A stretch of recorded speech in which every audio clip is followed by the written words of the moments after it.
Bonjour, bienvenue pour cette nouvelle Vendée en direct. Bonjour aussi à notre invité Christophe, bonjour. Bonjour. Alors merci de nous accueillir à Noirmoutier-en-l'Île. Je rappelle pour nos téléspectateurs que vous êtes l'adjoint chargé du patrimoine et aussi du maritime.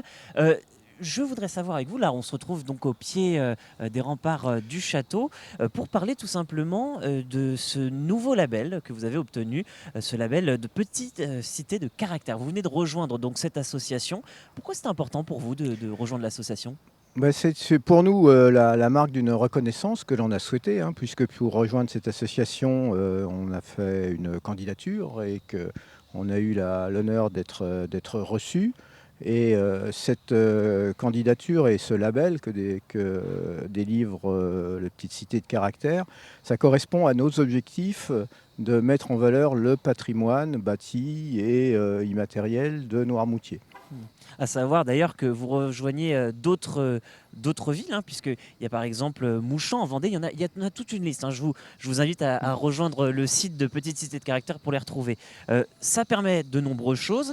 Ça permet, on en a parlé déjà sur l'antenne de TV Vendée il y a quelques semaines, de protéger bien, le plan local d'urbanisme. Est-ce que vous pouvez nous en dire un petit mot? Oui, déjà, une des conditions pour être petit cité caractère, c'est d'avoir une zone de protection renforcée, ces zones qui sont autour des monuments historiques ou des bâtis remarquables et qui ont pour objectif de protéger le bâti autour de ces monuments et qui font l'objet toujours d'un accord de l'architecte des bâtiments de France. Donc c'est une des conditions. Et le label de petite cité de caractère nous permet de renforcer cette protection qui existe déjà, mais surtout étendre à l'ensemble de la commune cette notion de patrimoine et d'intérêt de protéger et de valoriser notre patrimoine. Alors on va y revenir, hein, dans quelques secondes d'ailleurs, hein, sur cette notion de patrimoine, mais un dernier mot pour la partie plan local d'urbanisme.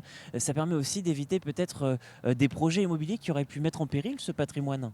Tout à fait, ça renforce, je dirais, notre légitimité à garder le patrimoine et le bâti typique de Noirmoutier, qui est quand même une de ses caractéristiques. C'est une cité et une ville qui a été très peu abîmée, on a cette chance-là, protégée très tôt.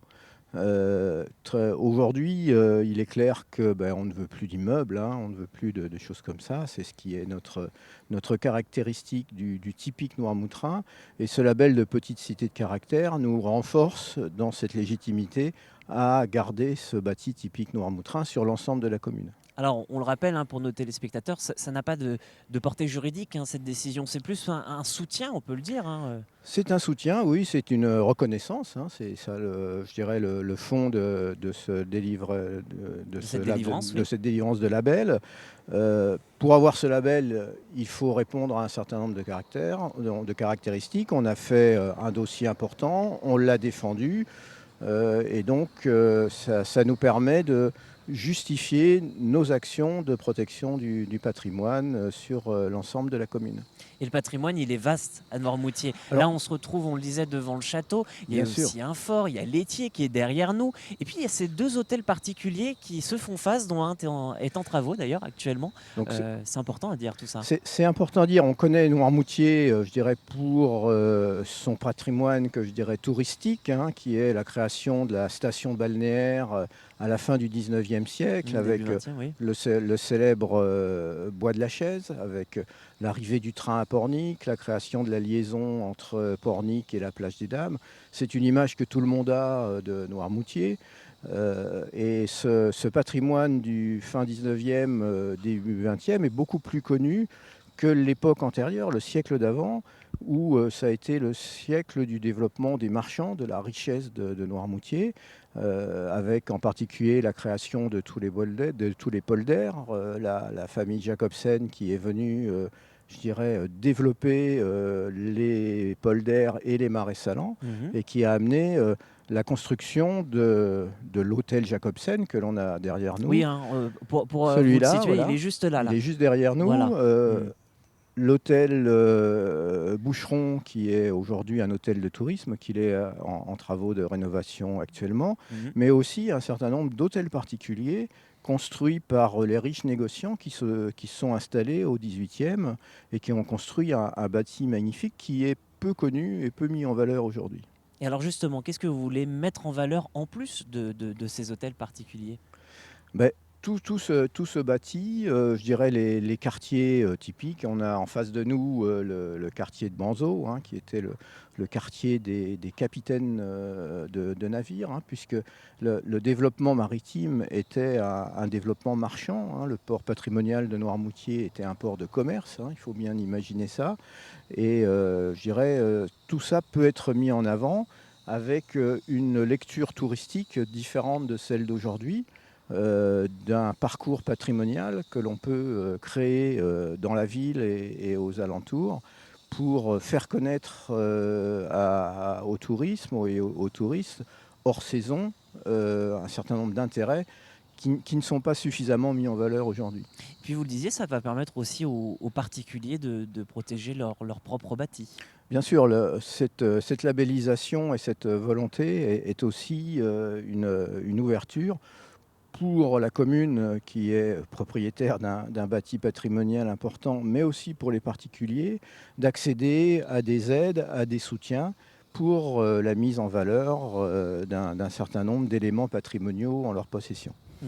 Heu, Est-ce qu'à ce moment-là, il faut que les particuliers se rapprochent de vous? Est-ce que vous allez leur fournir une information, On fera en son temps parce que ça dépend des années.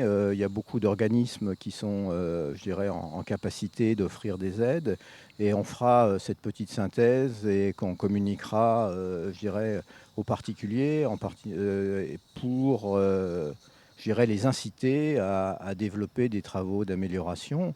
Beaucoup d'anciennes maisons, depuis une dizaine d'années sont reprises et rénovées et il faut qu'on encourage, cette, rénovation du bâti ancien et historique de Noirmoutier. Allez, un dernier mot avant de se quitter. J'imagine que vous, en tant qu'adjoint chargé du patrimoine, vous devez être sacrément fier de pouvoir avoir ce label et donc de pouvoir Ah bah, protéger ce patrimoine. tout à fait, c'est un axe fort, de notre équipe municipale.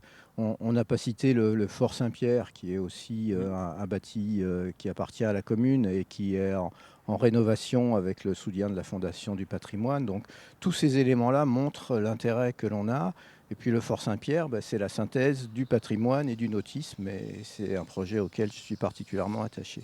Eh bien, merci en tout cas d'avoir répondu à nos questions.